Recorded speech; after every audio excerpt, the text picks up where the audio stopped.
Jen and Dennis. Welcome to the GMA Pinoy TV podcast. Thank you sa pag-guest namin dito. What was it like on set?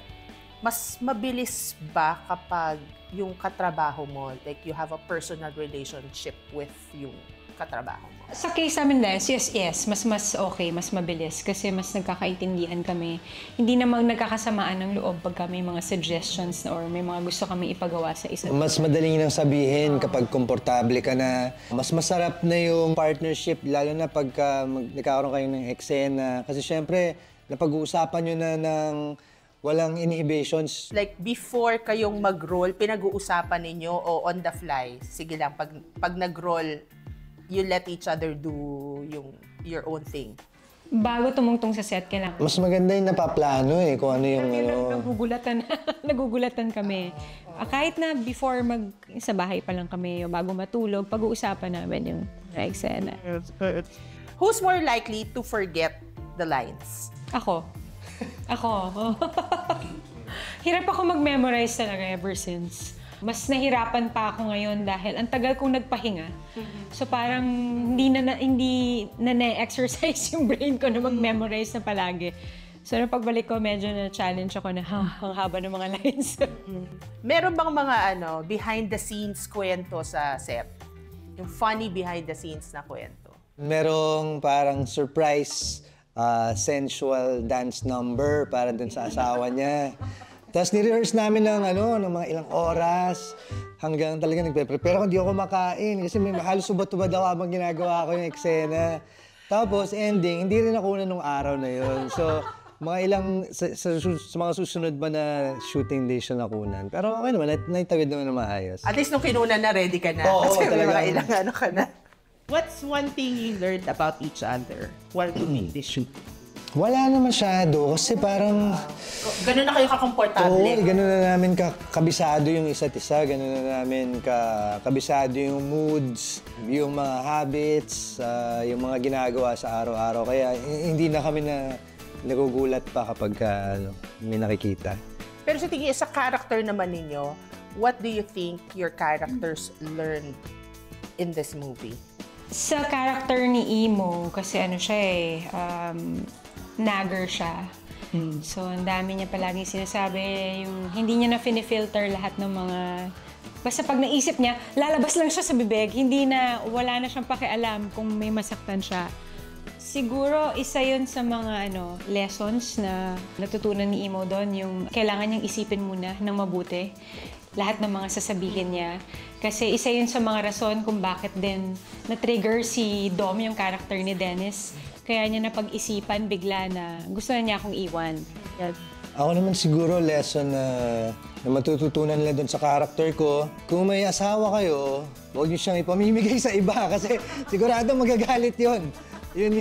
Kailangan wag mo susukuan yung mga problema, lalo na yung mga taong mahal mo tsaka pinagpapahalagahan mo, yung pinahahalagahan mo. Siyempre, sa isang relationship kasi hindi lang palaging masaya. Makakaramdam ka rin dyan ng lungkot, makakaramdam ka ng mga sakit, mga sacrifices, at kailangan mo lahat na experience yun at matuto dun sa mga pagkakamali na may encounter nyo sa bawat step. Pero ito lang, curious lang ako, Dennis, no? Kasi you did Pulang Araw, tapos Green Bones. Ang i-intense nung mga characters na ginawa mo before this How different is this na medyo light? Hindi light but yung hindi ganun ka-intense, ibang kind of role. Pinaka-importante sa bawat trabaho or character na gagawin, siguro napaka-importante nung tamang timpla na ibibigay mo dun sa character.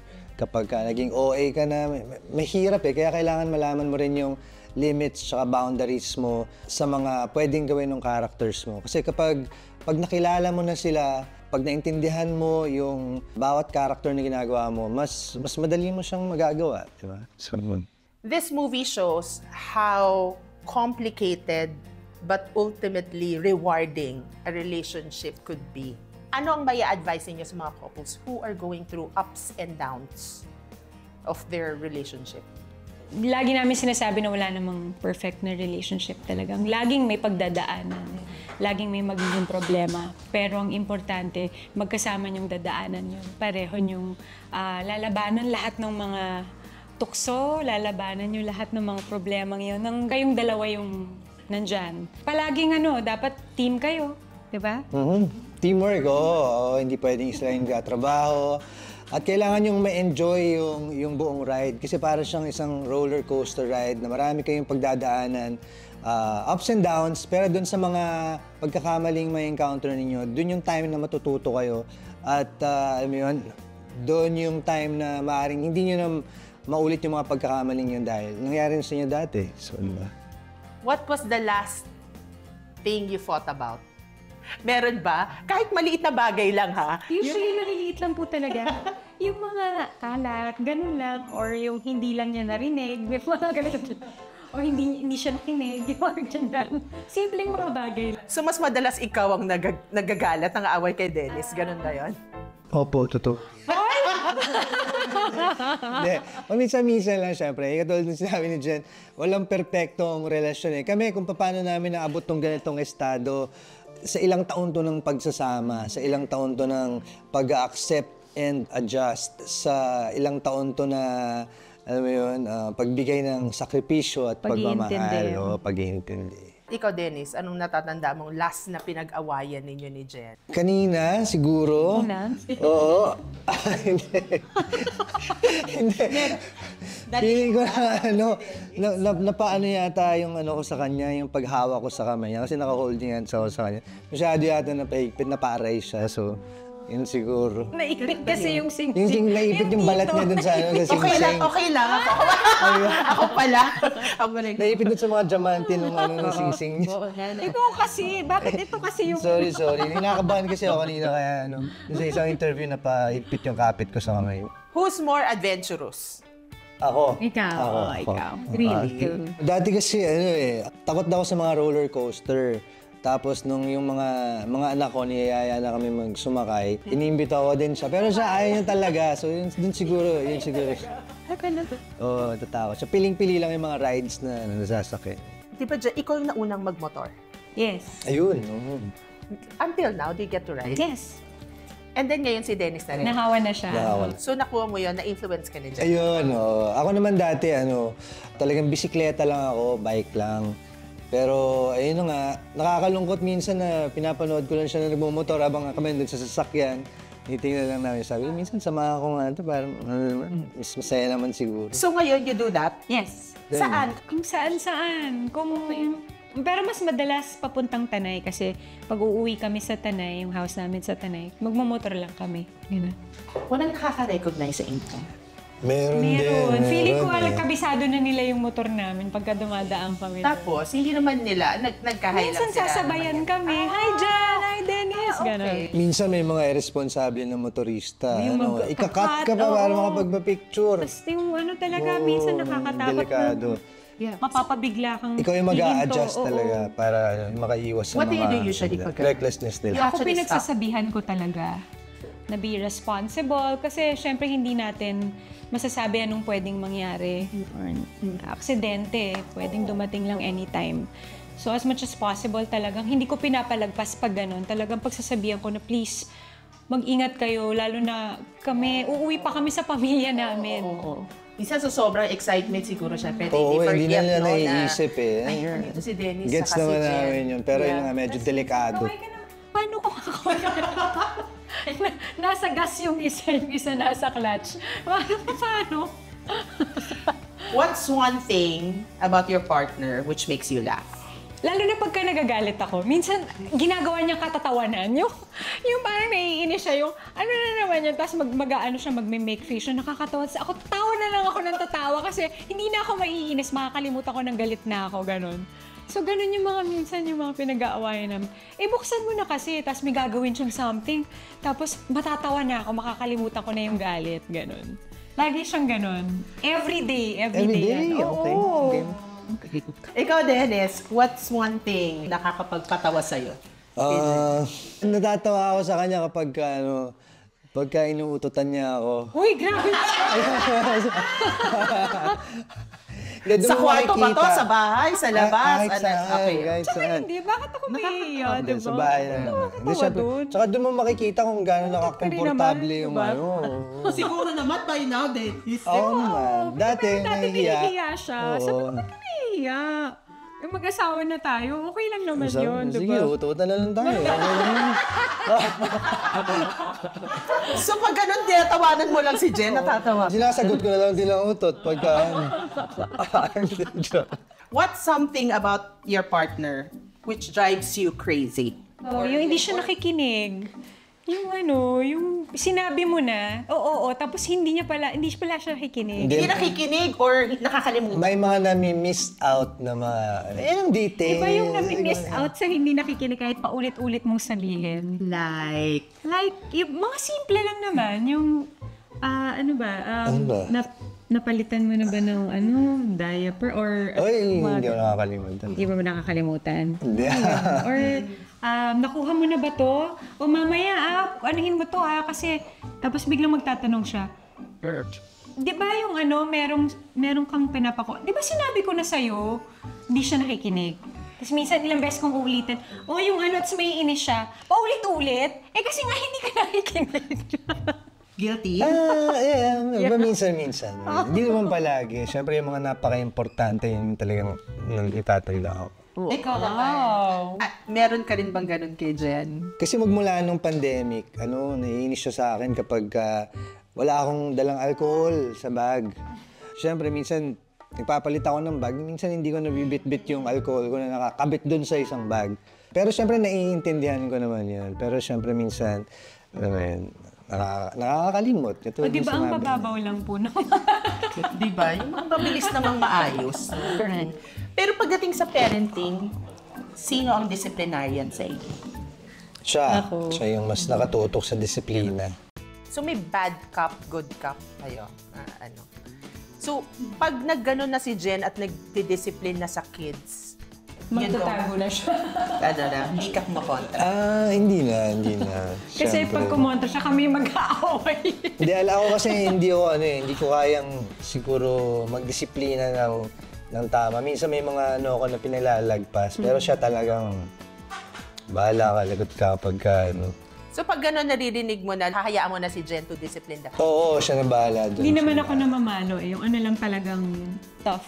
Medyo lang ako magsalita. Mas tough lang ako na tough love. Hindi sila nagsusumbong sa'yo pag gano'n? Hindi naman. Naiintindihan naman nila. At mas maganda yung gano'n na habang maaga pa lang, nadidisiplina na sila. Sino mahilig mag-spoil? Pareho kami. Pareho. Maswerte kami na yung mga anak namin. Hindi nang hihingi ng mga kung ano-ano. Ano lang minsan. Pagkakailangan lang. Oo, minsan parang kami na lang makaka-discover, wala ka na pala ganyan. Pupudpud na pala yung sapatos. Hindi nagre-reklamo yun. Mabait na mga anak reflects on namin. your parenting. Kaya yun. Congrats. A list of everything you appreciate about Dennis.